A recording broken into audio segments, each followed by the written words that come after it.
Knowing your stress triggers allows you to design and implement your very own personalized antidote system. As I take you on a journey with me on this YouTube channel, striving to amass, to collect as many ways to combat stress and its effects, I want to introduce to you the idea that when you are able to identify and recognize those things that trigger stress for you in your life, you then have the opportunity to put in place certain antidotes, if you will, to those triggers, and then create a system for the most common and most frequent triggers so that you can automatically have a comeback, have a way to combat that stress trigger. Couple that with preventative measures as a way of building your resilience, keeping yourself healthy and strong, and you will be that much better off when it comes to properly and effectively managing the stress in your life. The place to start is to make a list of the most common and most frequent stress triggers in your life.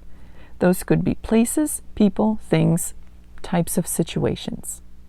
Once you have those listed, I want you to think about what happens to you physically and emotionally when you are exposed to that trigger, when you are faced with that trigger. For some of you, you may have a physical reaction, maybe an upset stomach, maybe you clench your jaw, for example. Maybe you have tension in the back of your neck or in your lower back. Those can be very specific things that are triggered by a specific stressor. Now, each stressor doesn't have to have strictly unique responses. You may react the same way to a number of stressors, but it's important that you know what it is that each stressor does to you physically or emotionally, psychologically, so that you can be that much more aware of both the trigger and its effect on you. Your body is a good way to tell that something is triggering you, that something is happening. And again, this could be a physical clue, like your jaw, your stomach, your head feeling tension or a headache. Or it could be psychological or emotional. Maybe your thoughts start racing or you start to cry.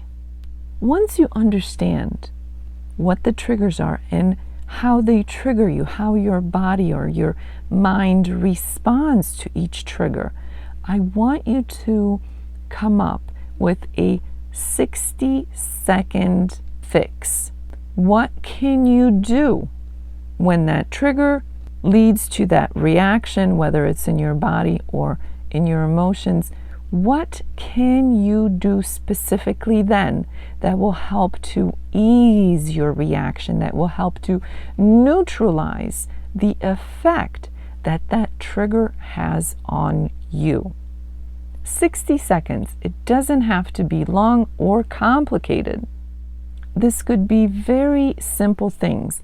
Maybe 60 seconds of specific breathing exercises, maybe stepping away from the situation, maybe doing some stretching exercises to release the tension in your body.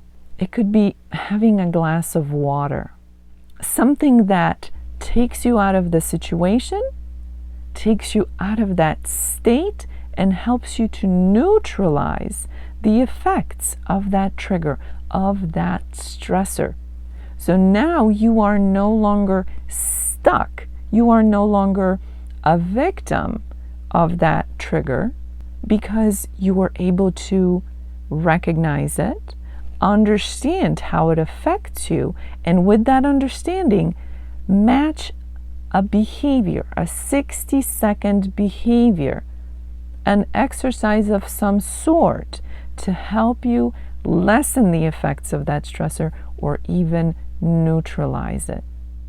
For some of you, it may be very physical in nature, something like doing jumping jacks or push-ups. For others, it may be removing yourself from the situation and finding a quiet place to quiet your mind and body.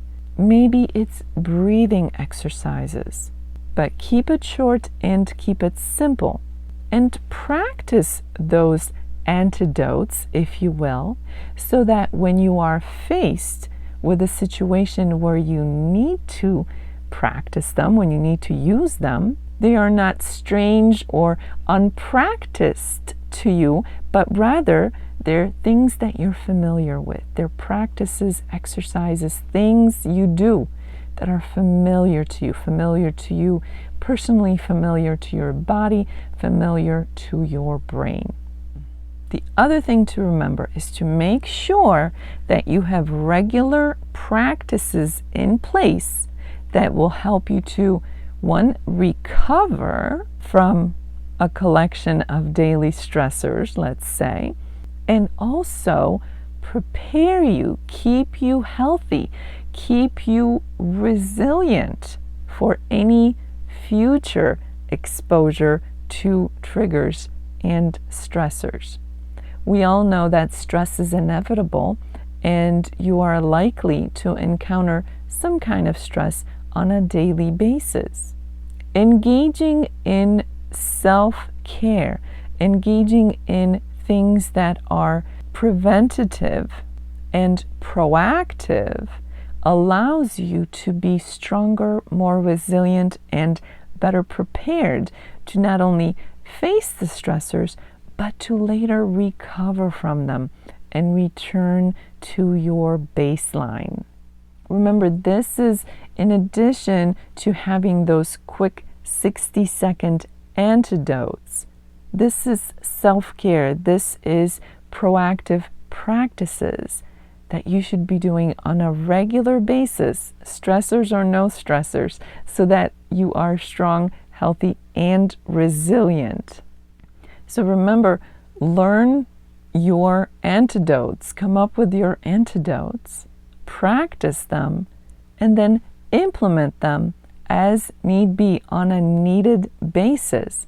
But lastly, practice proactive behaviors and practices. Practice self-care to make sure that your resilience is at its best. The last thing I will suggest to you that you take 10 minutes once a week to review what you're doing, what works, what doesn't work, what can stay, and what needs to be changed or maybe replaced. There's no point keeping tools in your toolbox if they're not working or if they stopped working. Maybe they worked at one point. The idea is to have your toolbox filled with effective tools for your stress management. So take 10 minutes once a week, go over your triggers, your 60-second antidotes, but also your preventative and self-care practices. Adjust as needed and keep winning with how you manage your stress. If you'd like to learn more about a comprehensive approach to stress management, check out the links below.